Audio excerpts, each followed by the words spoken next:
This is our top 8. Here we're kicking it off on the winner's side. Ooh. I was going to say, if you guys are just tuning in, we are getting started now officially with our top 8, and it's going to be Kusanagi's Hworang versus Geese Joestar Belmont. That's his Steam name, at least. His Akuma. Geese Joestar with Akuma. Joestar. I mean, it sounds like Geese Joestar. I mean, going with Akuma, Geese, it seems like he's plays a lot of fighting games. Maybe he likes to play, you know, King of Fighters 2D games or whatever. So that's what I think his strength is going to be here. I got to talk to you about something. So you remember when Tekken 7 first came out, and we finally had our very first Tekken tour or Tekken World Tour. In the finals, in that of those player pool, there were only 2 Akuma players. There was one, which was Super Akuma, but there was also one out of Latin America, I think from Peru. Oh, you're talking about Crespo? And it was Crespo, yeah. So, oh man. So Great. Definitely a region that is familiar with Akuma and, you know, very strong in 2D games traditionally. So it's nice to see some more Akuma representation. Damn, he sniped them out of the air there. Yeah. Let's see. Oh, jumping straight up in the air. We don't see that from any Akuma player. I feel like there's a lot of potential to be had for just jumping straight up in the air. You know, you don't have to, you know, a lot of times when the opponent's doing an attack and you jump forward, you guys go over and under each other, as opposed to when you're going straight up, they're whiffing and you're still landing where you're face to face and you're set up for a very standard combo. So I don't know. I mean, this game's been out for 5 years, but still a lot of tech out there to be discovered and a lot of like technique, I feel like. Yeah, it's completely different from what you would see from normal 2D games where, you know, Akuma could jump and hit a button on the landing frame. But in this instance, he jumped and he did Tatsu to get into a juggle state, and I thought that was pretty sick. That was he took the round back. What happened? I mean, Akuma happened, dude. He got one combo, had a meter close to the wall, got that wall stun, and that's just kind of like, if the cards stack up, line up right for you, you can end the game in 2 correct decisions. So it doesn't happen every time, but it could happen, especially with Akuma. The potential, the threat is there, especially when he has that meter. So right now, Joestar about to have 2 meters, so that's when you really want to watch out, because a low kick could lead to all your life being gone. He went for a nasty tech trap setup right there, but it didn't work out. Either way, you know, he had that meter to rely on after the drop combo, was able to pick it back up, and now he's going to have to start from scratch as far as meter is concerned. And right now for Kusanagi, this is the window of opportunity. He can go in, not have to worry about things like getting EXDP'd or that low kick leading into a half-life combo. And you see, it's working out very well. There's no fear on the part of Hworang. Man, he went for the big kick there as well. We're going for that Meg Doosan, but unable to get it. He tried to back one right out of it. I think in this matchup, once Akuma has that meter, he can EXDP a lot of the Flamingo stuff, and that's probably the big story here. You just don't want to lose momentum, being careless, not watching Akuma's meter as an opponent, right? I know, you know, Hworang doesn't have meter, but you still have to be watching when Akuma has his. Yeah, and I think really one of the scary things, especially when you're using Hworang against Akuma, is to watch out for his counter hit down 1-2. That can really eat up Hworang, especially if he starts going willy-nilly on the pokes. Power crush. Oh, he's dead. Paid dividends right there. Joestar throws it out not only to like eat up moves, but he did it as part of his combo. So I think that's a move that he really likes. Akuma's power crush move, down for 1+2. It can be tricky because it has like an evasion property, I feel, where he kind of backs up a little bit, right? It kind of reminds me of a bootleg backswing blow, where he doesn't go really far back, but it's enough. And plus the fact that it's a power crush. And whenever you're by the wall, like, that's definitely a go-to.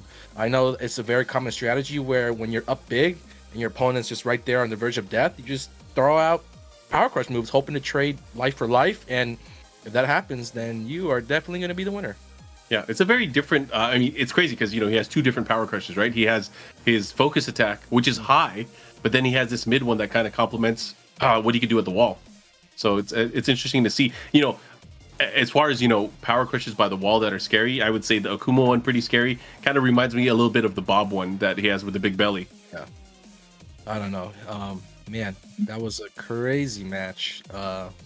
Hworang versus Akuma. I was not expecting either of these guys. You know, I thought, I mean, I'm not familiar with either Joestar or Kusanagi, but pretty glad that we're going to get to see Hworang. I feel like not a lot of people have been using this character. And he was like, he was so popular when the game was a little bit newer, right? Around like the first 2 years of Tekken 7 console release, I feel like I saw a lot more Hworang players. But since then, like once Falcon Leroy came out, this character there's really nowhere to be seen. Round 1. Anyways, we are in the Mishima Dojo. Looks like walls have been chosen here. to hopefully even up the stakes here for Kusanagi. Let's see if he's able to make a comeback here. I think Joestar, you know, if he wants to make any adjustments, it could be that he rushed into using his meter a lot situation, and including one where he burned his meter to get like a little fancy tech trap. I mean, it's nice when you're up big, but you know, Kusanagi was actually kind of able to bring it back, so the match might be closer than you think. So you might want to hold your bar for more important situations. Kusanagi gonna take round 1. Nicely timed jump over the low. I mean, that move right there, it's not that fast for crushing lows, but it is reliable when you know your opponent's gonna go low. So, you know, it's just a good read right there from Hworang. You know, Akuma has that sweep. He's got that down 3. Very, very commonly used moves when the time is right. Oh, he probably could have held on to it a little bit longer. About even on life right now, but man, Kusanagi has really started taking to the air in the matchup. Going for those crushes, going for the opportunities that could beat out a lot of Akuma's attacks. The players kind of making small mistakes here, but the game is within grasp for anyone, and Joestar gonna burn a meter to take the round. Wise play. I feel like when I watch other games that have meter, like the players are always willing to burn any type of meter they have just to secure a round. You know, you never know when you know if you're gonna win a round or not, no matter what the lead is. So they want to take it for granted. So I respect them for going, you know, with that meter usage just to get that one extra hit in. And he was swinging for the fences there, back to back, big special attacks on block. Dude, every time Akuma is meterless, Kusanagi is doing his thing, right? But it's just a matter of how you defend and how you play around Akuma's meter once he gets it. I think that's costing him. So as Joestar is about to get that first meter where he becomes that much deadlier, we're gonna see if Kusanagi can, you know, hold his own, just like he was doing before. Oh, nice duck. Kusanagi, of course, working on this opportunity. He wants to be able to even up the set. He's getting all the blocks, but there's a down 1 too. It's going to cost him because not only that, the momentum is shifting in favor of Geese Joestar. Kusangi's got another round to play with though if he loses, but resources are available. Dragon Punch? No. He almost has a meter, so he can EX Dragon Punch. That's gonna catch Akuma in the air. Yeah. Oh, wow. Good stuff. Kusanagi able to take that round and the game, tying it up now 1 apiece between these two. It's going to go back to this final match. And I feel like, you know, it was all about momentum. You know, Kusanagi really took control of that matchup, didn't give his opponent an opportunity to control him by the wall. And I think that's what kind of was the difference between match 1 and match number 2 is he had the control by the wall. He kept him by the wall in all kinds of crazy Oki. But now, look at this. We have the aggression shift, and Kusanagi's looking really good as we go into game 3. Yes, that and the fact that in game 1, we saw Akuma do a lot better with the meter. Joestar was able to land the combos, get the wall splats whenever he used that meter to cancel out of attacks. But this game 2, we saw a few drops, we saw a few misplays, and so like it's the little things. It's not anything major adjustment that you have to make when the matches are so close. A lot of times it's about those small things and not making those small mistakes. I remember last game there was a round where both players made back-to-back mistakes where, you know, it was Joestar missed a combo and did a Tatsu, and Kusanagi failed to punish the Tatsu. And when it gets ugly like that, you know, it's just a matter of who can just keep together, play their normal game, and come out with the victory. But the matchup is going to shake up a little bit here because Joestar has just switched to Geese Howard. Oh, wow. From one D to the other D, we got Geese Howard now, which is another explosive character in his own right. I think a little bit more methodical just because he doesn't have the same type of offensive creating abilities. Like he doesn't have he can't just run up and like do a sweep and knock down his opponent like Akuma can. That reach that move just got buffed as with reach as well. So Akuma players, whenever they're down or whenever they feel frustrated, they can literally just dash up, press down floor, and start kind of like a vortex type of mix up. Or he can just throw, or he can just keep throwing. He relies more on kind of like timing with standing 2 used as a whip punisher, back 3 keep outs and punishes like that. So you use Geese if you think that you're familiar with the matchup, you're comfortable, and take advantage of a couple things here as well. I'm surprised he didn't get stuff there. He started the rage drive there, but it was a little bit too late. Geese Joestar able to sneak away that first round. Oh, he went for the knee. He wants to use that meter. Oh, here we go. This is gonna hurt. That mid parry. Like, never mind. You gotta get those, man. Maybe he's in Akuma mode still. Yeah, I mean, he did the mid parry, felt the combo, and immediately parried against. And although he landed that parry, what is he doing with forward 1? it's working against him, you know, like it got him killed this round for sure. Without a meter, it's gonna be hard to make a comeback. Yep. Also with Hworang, I'm sure Kusanagi is gonna be happy that he's not playing against somebody who is DP him out of his flamingo stance. So I'll be more comfortable in flamingo stance, even with Geese having meter, right?